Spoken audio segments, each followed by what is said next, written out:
Well, that was put on by Amy Riches, and we postponed it for 30 days on advice of counsel so that he could do some research. I do understand it's going to come back at the next town board meeting, not 30 days.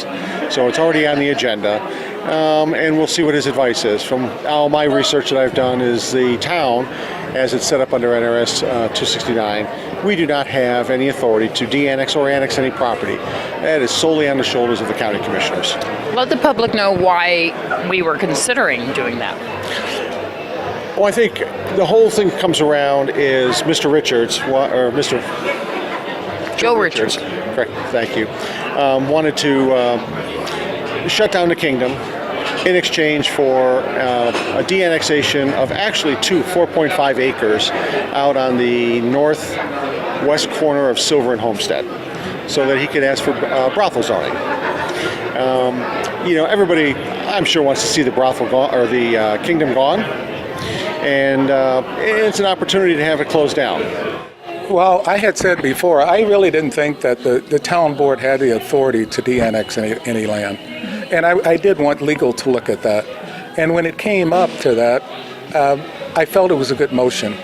The problem I saw with it was the fact that the town does not have the authority, as far as I can see. And a legal attorney said the same thing.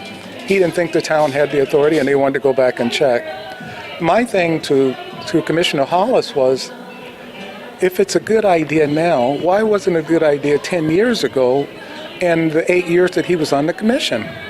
And we have a person that promised the commissioners many years ago that the property at Homestead and 160 would be a family-oriented restaurant, and somehow it got to be the Gentleman's Club, the Kingdom. And to me, if we had a contract with him today, what's to keep him from going back on that contract like he did with the commissioners? But where he has his property, for us to de-annex that property, it would be almost like de-annexing Mountain Falls right in the middle of Pahrump. There is property around his property that would remain in Pahrump.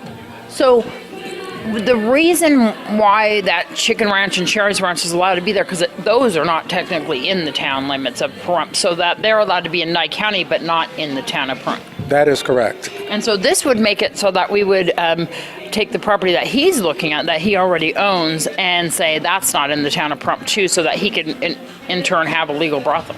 And that's what he's asking, and I can understand that, but that should be separate from the property at Homestead and 160.